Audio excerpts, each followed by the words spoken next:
to Mama Mystery. I am your host, Kelly. And I am your co-host, Austin.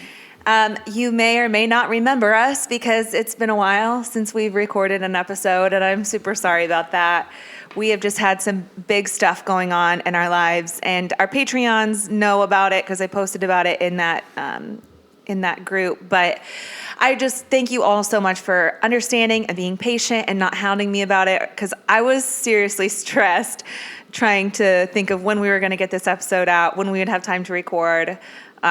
It's not always easy, but here we are.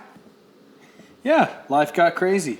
Yeah, big stuff going on. So before we get started, I want to give shout outs to our new Patreons. You ready for this? Let's go. Jameson Rocks. Woo! Victoria Collins. Victoria. Savannah Dorfler. Woo-hoo. I hope I pronounced that correctly. Rhiannon Leverkamp. Heck yeah. Sean Natali. Appreciate you. Kelsey Schultz. Appreciate you. Katie Wolf. Appreciate you. Mercedes Hans. Yep. I gave her a special shout out because she, remember at Morgan's dinner? Okay, anyway. Stephanie Carlson. Yep. Madison Scott. Heller. Holly Norris. Hell yeah. Romeo. Yep. BFF. Katie Bullimore. Cool. Bullimore, sorry. I know some of these people. This is cool. Yeah, Trina Mabry. Dope. We know her. Jessica Sands. Cool. And Cole Evans. Dope. Look at all these people coming out of the woodworks. Cole Evans is your brother. How are you not going to give him a bigger shout out than that? Woo-woo. Woo-woo. Thanks, dog. Oh, man. All right. So today we are covering part 2 of the Murdaugh murders. So if you haven't listened to part 1 yet, or if you listened to it when it came out, which was like a month ago, and you need a refresher, I suggest listening to that first. Such a good episode. Yeah. So you get a good chronological timeline of the events. But just for like a quick recap, at the end of part 1, we left off with the shocking murders of Paul and his mom, Maggie. But before we revisit their untimely deaths, I just want to talk about the important events leading up to it. So, Drunk asses on a boat. right, but there's even more to it. So, like, to understand what happened to Paul and Maggie, you do kind of have to backpedal a little bit and revisit, dive a little deeper into the timeline. On April 18th of 2019, what would have been Mallory Beach's 20th birthday. She was the victim in the boating accident. Paul was indicted on charges of boating under the influence causing Mallory's death and 2 counts of boating under the influence causing great bodily injury.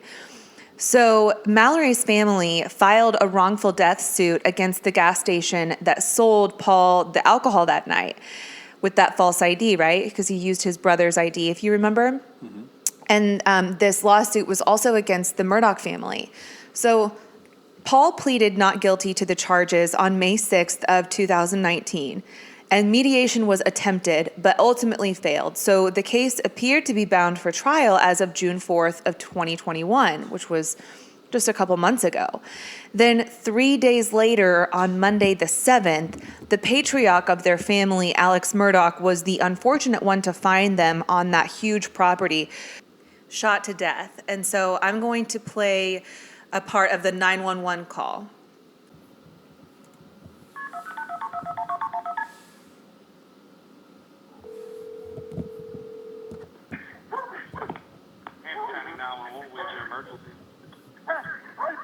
This is Alex Murdaugh at 4147 Moselle Road. I need the police to be access immediately. My wife and child are shot badly. Okay, you said 4147 Moselle Road in Allison? Sir? You said 4147 Moselle Road in Allison? Yes, sir. 4147 Moselle Road. Stay on the line with me, okay? Yes, sir. Stay on the line with me, okay?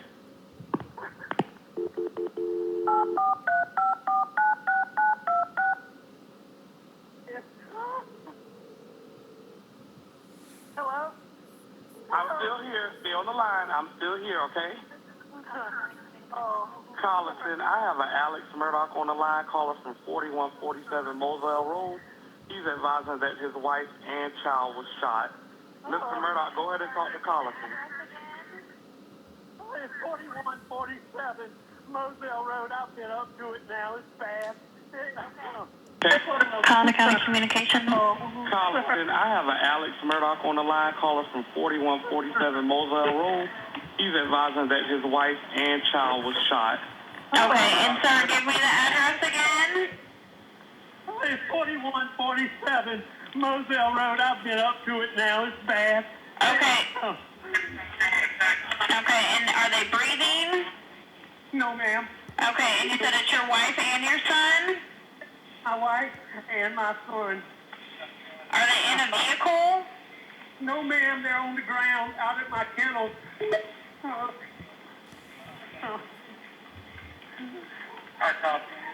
Okay, and did you see anyone? Okay, is he breathing at all? No, nobody. Is she? Okay, do you see anything? Do you see anyone in the area? No, ma'am. No, ma'am. What color is your house on the outside? What color is your house on the outside? It's white. You can't see it from the road. Okay, is it a house or a mobile home? It's a house. Okay, and what is your name? My name is Alex Murdoch. Okay, and did you hear anything, or did you come home and find them? I've been gone. I just came back. Okay, so I apologize for the range and volume. That's kind of the only option that I could find as far as like a thorough recording of the call. So I'm just going to cut it off there because the call goes on and then I think they might get disconnected and then they get reconnected.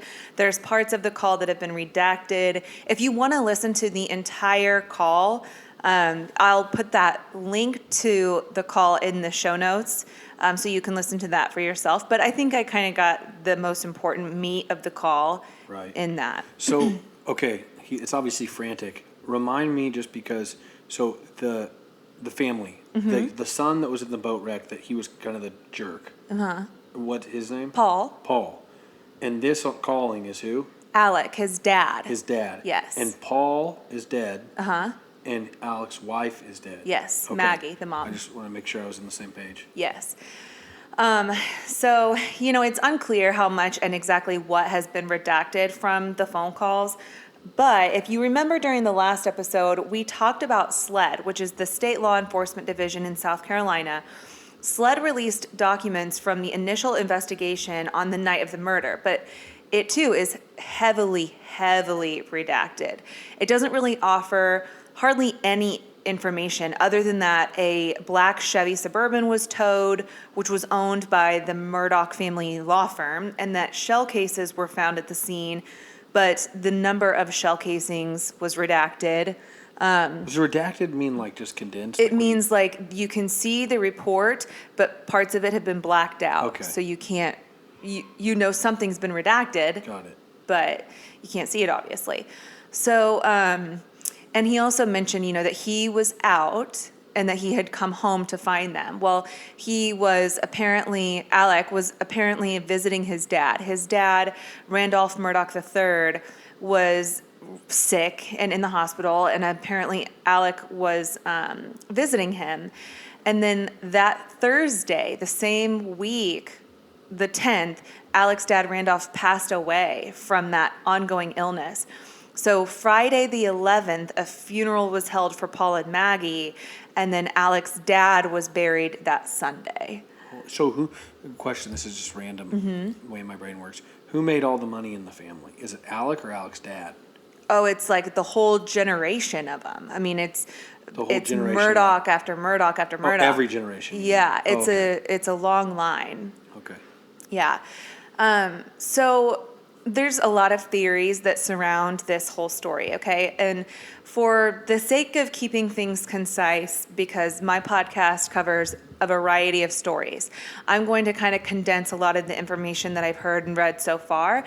But, if you want to research this yourself, the hole is very, very deep. You can find yourself really deep in the information that revolves around this case. So anyway, the first theory that I want to address is the theory that Alec Murdoch was the killer, the dad.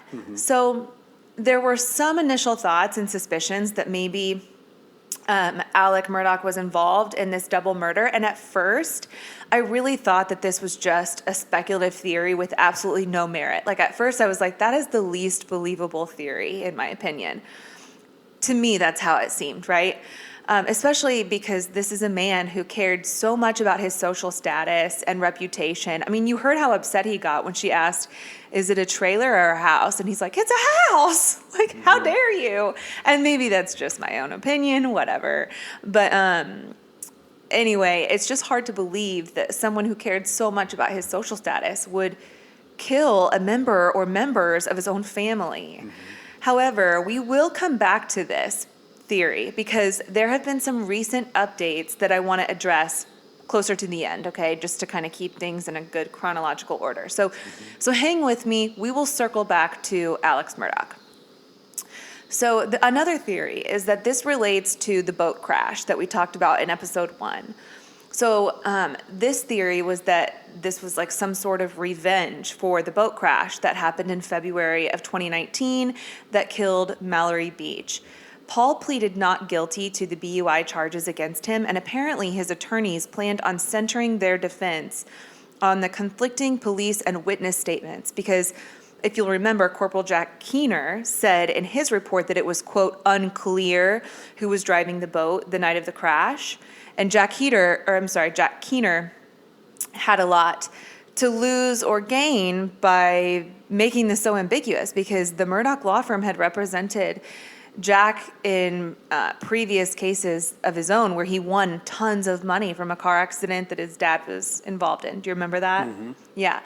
So anyway, they were going to use that in their defense. And according to Paul's defense attorney, Jim Griffin, quote, Paul steadfastly maintained that he was not driving when it crashed, unquote, which to me is just really disappointing, honestly, because I mean, of course you were driving and a girl lost her life and you really have absolutely no moral compass to just like say, yeah, I made a mistake. I messed up. Right. Clearly that wasn't going to happen. It's also clear that Alex Murdaugh attempted to interfere with the investigation on the night of the crash.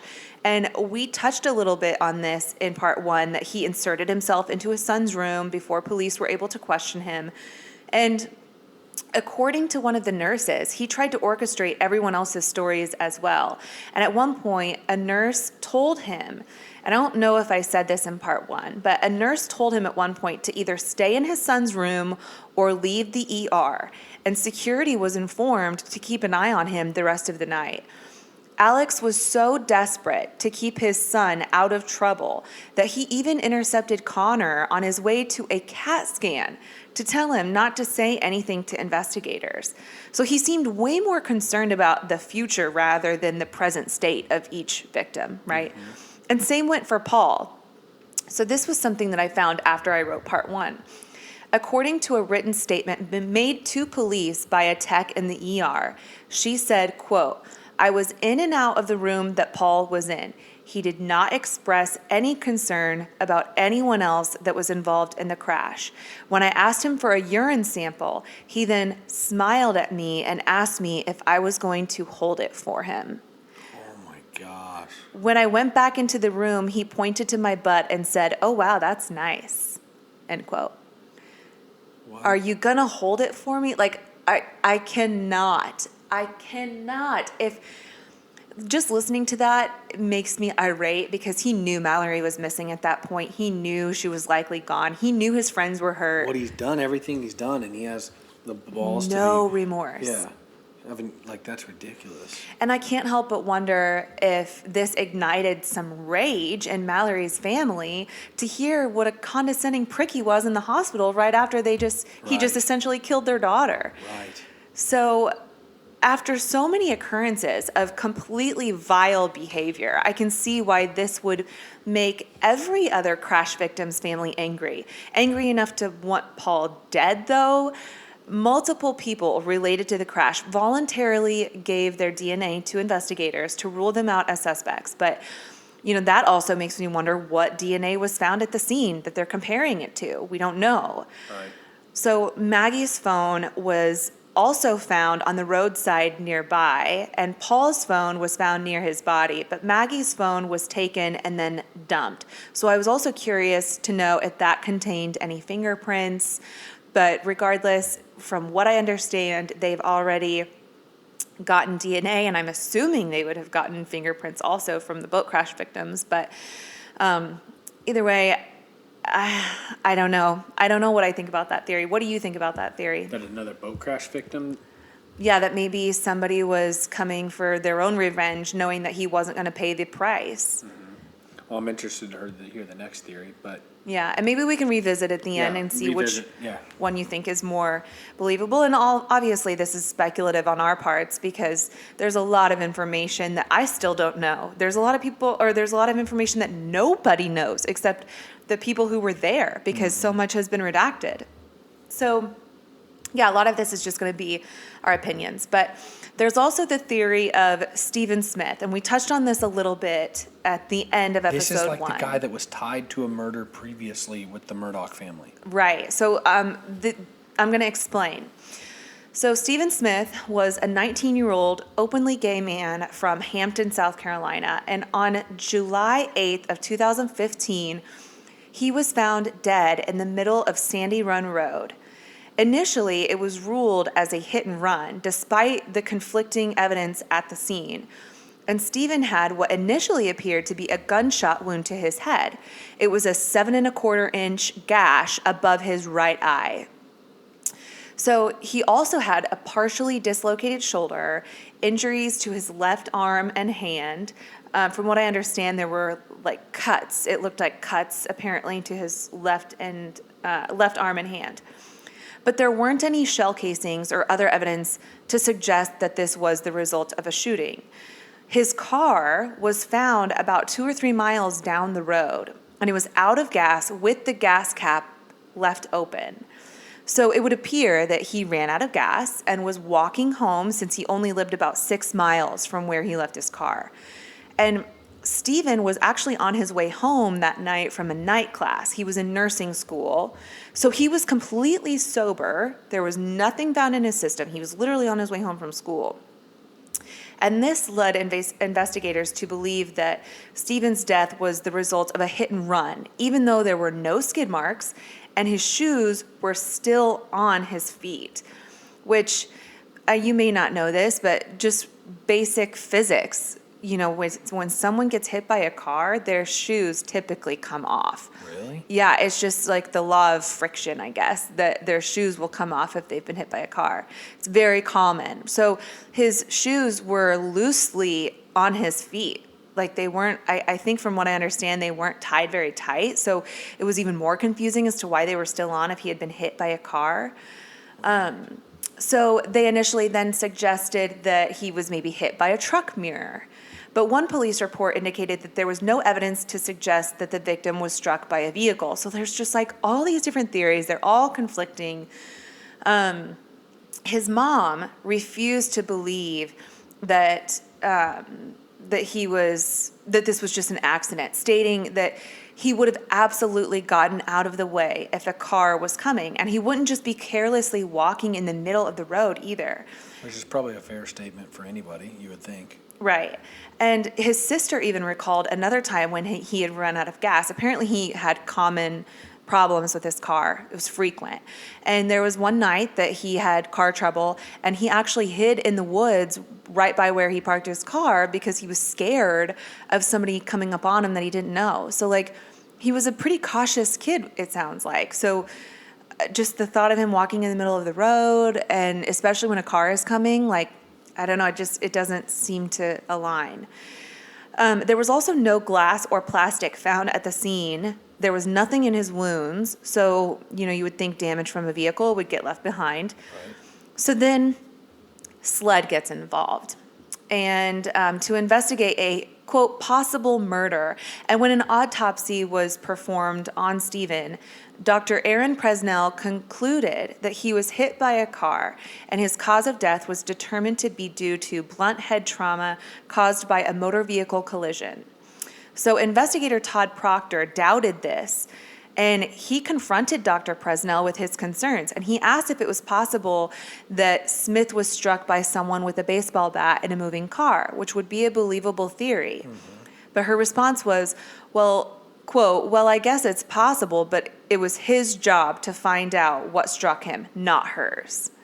Which to me just seemed really awkward and kind of aggressive. I mean, it is your job to find out the cause of death. And I mean, yeah, if he's hit by a car and he's hit by a baseball bat, those are two very different circumstances. So And you would think, I mean, I don't know anything about this stuff, but you would think that a baseball bat would be a more direct line of being hit versus a car, which would be more your whole body, if you know what I mean. Right, yeah, because it's a baseball bat versus a 3 inches huge around. vehicle, Yeah. right.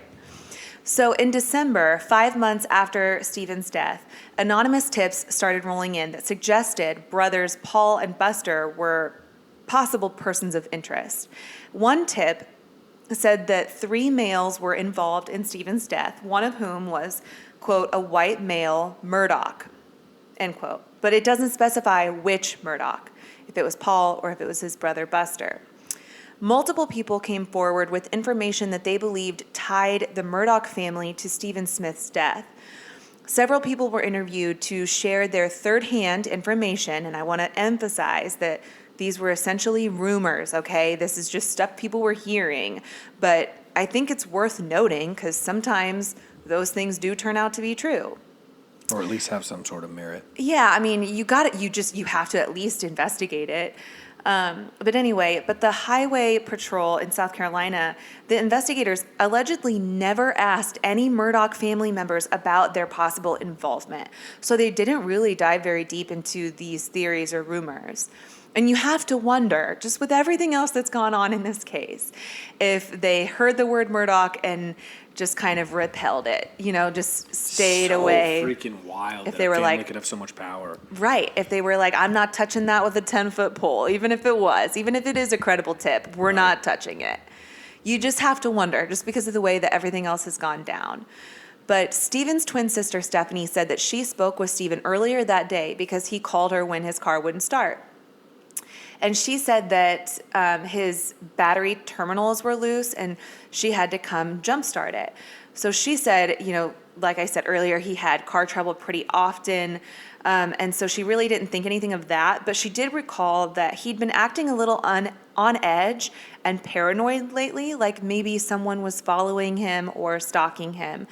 And, in a small town, when you're openly gay, you likely receive a lot of criticism, and it would not surprise me at all if people treated Stephen poorly because of his... Well, gay or not, I mean, in a small town, you're going to get criticized and scrutinized, and so yeah, that just kind of adds to the reasoning behind it. In a small town, it's quite often people are a little closed-minded, so you add to that you're an openly gay man, and you're just instantly a target. I mean, that's just a fact. Mm-hmm. So...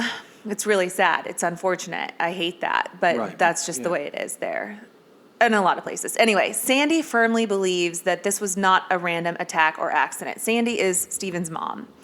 According to an interview with the Augusta Chronicle, Sandy said, quote, one of the guys that supposedly did this, Stephen told his twin sister that she had a fling with the boy. He also told me that he and the boy had a deep-sea fishing trip planned for July, but Stephen died on the 8th of July. She went on to say, quote, I guarantee you that Stephen was not in that road. They took him from his car. Everybody knew his car because he had the ugliest little banana car in town. And these boys were coming from a baseball game. And I think that they were right behind him, so when he had to pull over, they were right there. And the worst part is that some of the individuals responsible were Stephen's classmates, end quote. Okay, so when I read that quote, I tried really hard to find out who is she referring to? Because it's like specific placement, but it's not giving specific names. So I was thinking, were Alex and Buster at a baseball game that night? Was Buster planning a deep sea fishing trip? I could not find anything.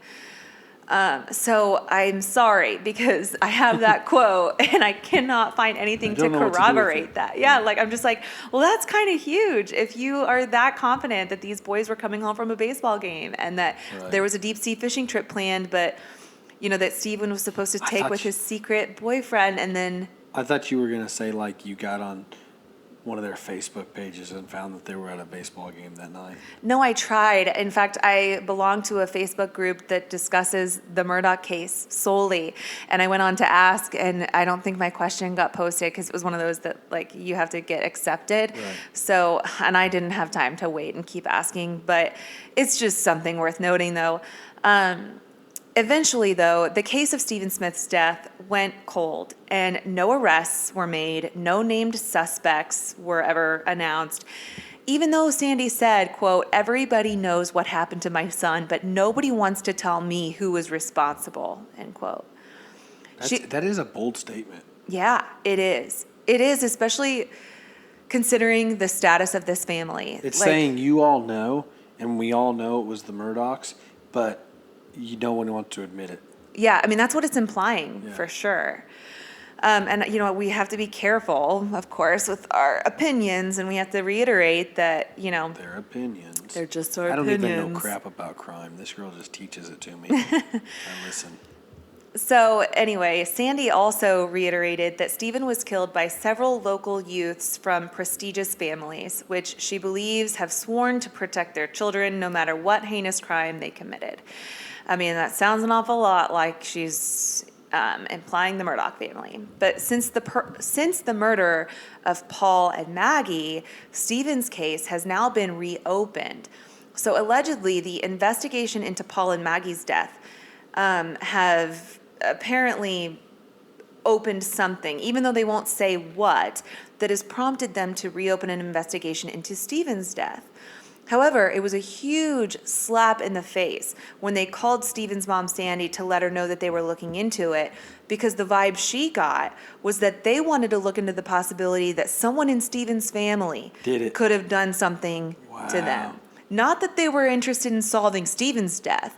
They're But interested. now we're going to defend this family again. Yes. And how insulting is it that you're going to, maybe base this, tip or whatever off of hearsay, and you're going to go out of your way to call this victim's mom about it, but you wouldn't look into any other tips regarding Stephen Smith's death, Yeah, and that- it's still unsolved. That would be a slap in the face. Huge slap in the face. And it just goes to show you, I think, how much money can affect the justice system. And who you know. Yeah. So yeah, just when she thinks they're going to reopen the case to find out who killed Stephen, no. It's to find out who killed Paul and Maggie. It's just so insulting. So earlier I mentioned the theory regarding Alex Murdaugh's involvement. At first, like I said, this seemed to be an substantiated theory, but there have been some new developments that just kind of make you think. So it's already been reported that guns were found at the scene. And at first I wondered if the guns found were the weapons used, or did those guns belong to the Murdaughs, or was it both? So it turns out Paul was shot several times reportedly with a shotgun. And I couldn't find investigative, credible reports. This was kind of something I read in an article. So I'm not sure if this is 100% accurate. I'm just putting that out there. But allegedly, Paul was shot several times with a shotgun, and Maggie was shot several times by an AR-15 assault rifle. One of those guns allegedly belonged to the Murdaugh family. Also, Alex Murdaugh served part-time, for the 14th Judicial Circuit, okay? This is the same office that would be prosecuting this case. But recently, Duffy Stone, whose official title is the 14th Circuit Solicitor, which is basically a prosecuting attorney, Duffy recused himself after saying repeatedly that he would not step down from this case. So what changed? Why would he adamantly stand by the investigation from the beginning and then suddenly wipe his hands clean of this case? And in a letter sent to the State Attorney General's office on August 11th, he wrote, quote, Citing the events of today in SLED's investigation of the homicides of Paul and Maggie Murdaugh, I am asking that you assume all prosecutorial functions in this matter immediately, end quote. So asking them to end it? asking them to allow him to remove himself. That's what recuse means. He's removing himself from the investigation, from the case, from everything. He doesn't want to be a part of it.